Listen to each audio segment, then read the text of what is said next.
नमस्कार दोस्तों, स्वागत है आप सभी का आपके अपने YouTube चैनल पर। दोस्तों, नवरात्रों में क्या खाना चाहिए, क्या नहीं खाना चाहिए, कौन सा फल खाना चाहिए, क्या नहीं पीना चाहिए, आज हम विस्तार से आपको बताएंगे। दोस्तों, शास्त्रों के अनुसार बताए गए व्रत चाहे किसी भी प्रकार के क्यों ना हो, उनसे जुड़े नियमों का पालन करना तो अति आवश्यक माना ही जाता है, क्योंकि जो मन के मुताबिक किया जाए वो संघर्ष नहीं कहलाता। कहा जाता है कि मनोकामना को पूर्ण करने के लिए थोड़ा सा संघर्ष यानी कि तपस्या तो करनी ही पड़ती है। इसीलिए ऐसी मान्यता है कि व्रत को पूर्ण विधि विधान से किया जाना चाहिए, तब आपको व्रत का पुण्य लाभ फल मिलता है, आपकी सभी मनोकामनाएं पूर्ण हो जाती हैं। इसीलिए हर शास्त्र यही कहता है कि सच्चे दिल से अगर आपके मन में ईश्वर के प्रति श्रद्धा हो तो बिना पूजा पाठ के ही सारा फल मिल जाता है, और अगर मन में ईश्वर के प्रति शंका हो तो उस मनुष्य को कई जन्मों तक सुख नहीं मिल पाता।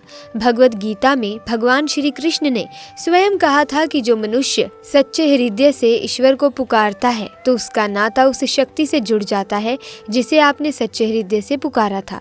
इसीलिए भगवान भी कहते हैं कि सच्चे हृदय से ही ईश्वर को पुकारे तो वो आपकी हर मनोकामना पूर्ण करते हैं। कई लोग ऐसे हैं दोस्तों जो भगवान के सामने घंटों पूजा पाठ करते हैं तथा रोते रहते हैं, फिर भी भगवान उनकी कभी सुनते नहीं। दरअसल जब आप सच्चे मन से ईश्वर को पुकारते ही नहीं है तो भला वो आपकी पुकार कैसे सुनेंगे। ऐसे में दोस्तों, नवरात्रि का महापर्व इस बार 2023 में 22 मार्च दिन बुधवार को शुरू होकर इसका समापन 30 मार्च को दिन गुरुवार को है। ऐसे में चैत्र नवरात्रि पर माँ दुर्गा की कृपा पाने के लिए कलश स्थापना का शुभ मुहूर्त 22 मार्च सुबह 6:29 से सुबह 7:39 तक रहेगा। मुहूर्त में की गई पूजा बहुत ही शुभ मानी जाती है, इससे समस्त देवी देवताओं की कृपा प्राप्त होती है।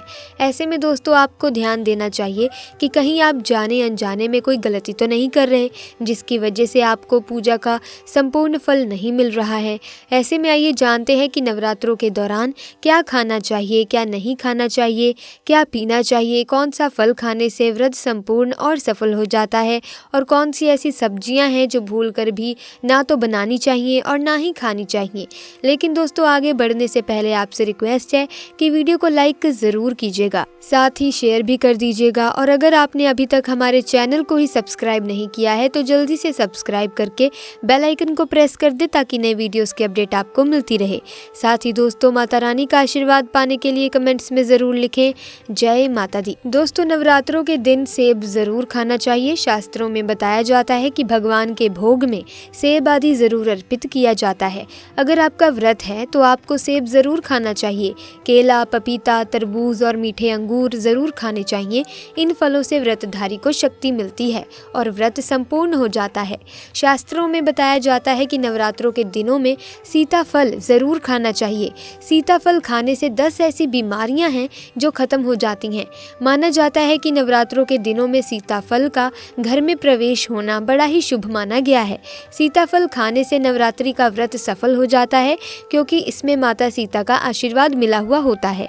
नवरात्रों के दौरान इसे जो भी खाता है उसे दुखों का सामना नहीं करना पड़ता। सीताफल आपको जरूर खाना चाहिए। दोस्तों, नवरात्रों में व्रतधारी को डब्बा बंद लस्सी, डब्बा बंद जूस नहीं पीना चाहिए। उसमें कई केमिकल मिले हुए होते हैं जिसके कारण आपका व्रत टूट सकता है। जब भी आप फलों का जूस पिएं तो याद रखें उसमें नमक ना डालें, नहीं तो व्रत टूट जाएगा। साथ ही साथ जूस में बर्फ भी नहीं डालनी चाहिए। फलों का सादा जूस पीने से व्रत सफल होता है। दोस्तों, नवरात्रों के दौरान सिंघाड़े का आटा या कुट्टू का आटा खाने से पहले ये देख लें कि आटा पुराना तो नहीं, क्योंकि दोस्तों पुराने आटे में कीड़े वगैरह पड़ जाते हैं जिसके कारण आपका व्रत टूट सकता है, क्योंकि ये छोटे छोटे कीड़े हमें दिखाई तो देते नहीं हैं और आपके मुंह तक पहुंच जाते हैं। ऐसा आटा खाना मतलब कीड़े मकोड़ों का मांस खाने के बराबर माना गया है। दोस्तों, नवरात्रों के दौरान आप शाम के समय खाने में दही ले सकते हैं, आलू वगैरह खा सकते हैं, साबूदाने के टिकिया बनाकर खा सकते हैं, साबूदाने के और आलू के पापड़ भी खा सकते हैं। कई सब्जियां तो ऐसी हैं दोस्तों जो नवरात्रों के दौरान भोजन में शामिल कर सकते सकते हैं, इससे आपको एनर्जी मिलेगी और व्रत सफल हो जाएगा। नवरात्रों के दौरान आप दूध पी सकते हैं जो आपको ताकत देगा। चाय वगैरह भी पी सकते हैं, लेकिन याद रहे उसमें नमक ना डालें। एक बात का ध्यान रहे, व्रतधारी को पेट भर खाना यानी गले तक भोजन नहीं करना चाहिए, नहीं तो व्रत रखने का कोई भी फायदा नहीं होगा। थोड़ा थोड़ा खा सकते हैं।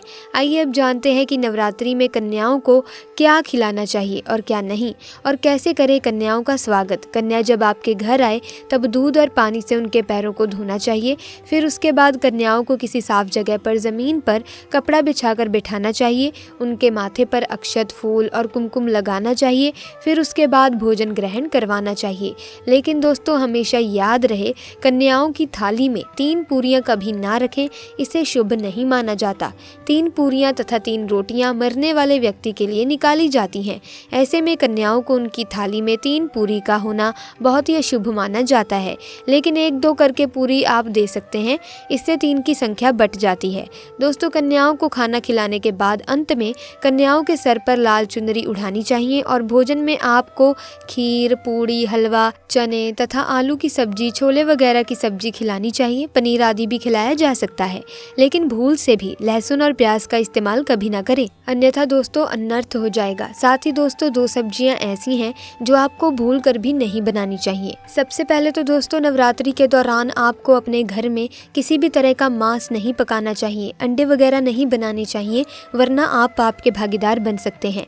साथ ही कटहल की सब्जी या फिर मूंग की दाल भी आप अपने घर पर ना बनाएं। इसी के साथ दोस्तों अक्सर कई लोग कन्याओं को कुरकुरे का पैकेट, चिप्स वगैरह का पैकेट खिलाते हैं, जो कि घोर अनर्थ माना जाता है, क्योंकि इसमें लहसुन प्याज का इस्तेमाल होता है, जिसके कारण आपका व्रत खंडित हो सकता है।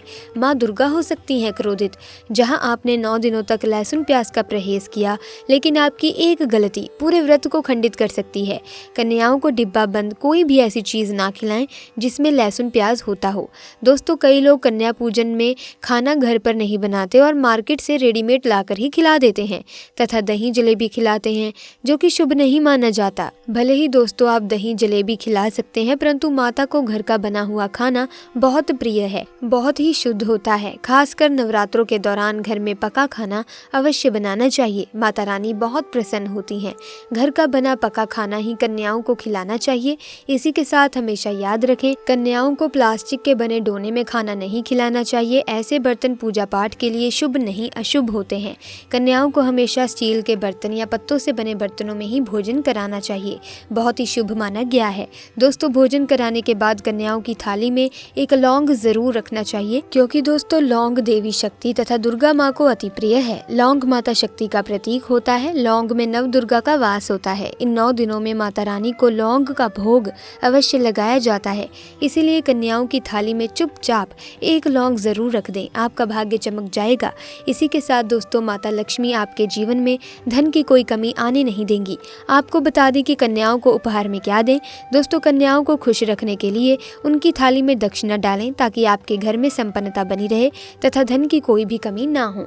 कन्याओं को कोई सुंदर गिफ्ट दे सकते हैं। शास्त्रों में बताया जाता है कि कन्या जितनी खुश होती है, माता रानी उतना ही जल्दी फल की प्राप्ति प्रदान करती हैं। ऐसे में आप कन्याओं को चॉकलेट बॉक्स दे सकते हैं तथा खूबसूरत कपड़े भी दे सकते हैं। लेकिन दोस्तों याद रहे, काले कपड़े ना दें और स्टील के बर्तन भी गिफ्ट के तौर पर दे सकते हैं। याद रहे, कन्याओं को लोहे का कोई भी सामान नहीं देना चाहिए। दोस्तों जब कन्या आपके घर के लिए प्रस्थान करें तो उनके चरण छू लेने चाहिए और मन में अपनी प्रार्थना को पूरा करें। सच्चे दिल से मांगी हुई मुराद माता रानी अवश्य पूरी करती हैं। ऐसे में दोस्तों आज की वीडियो में बस इतना ही। वीडियो अच्छी लगे तो लाइक करें, शेयर करें और चैनल को सब्सक्राइब करके बेल आइकन को प्रेस कर दें, ताकि नए वीडियोस की अपडेट आपको मिलती रहे। आपका बहुत बहुत धन्यवाद।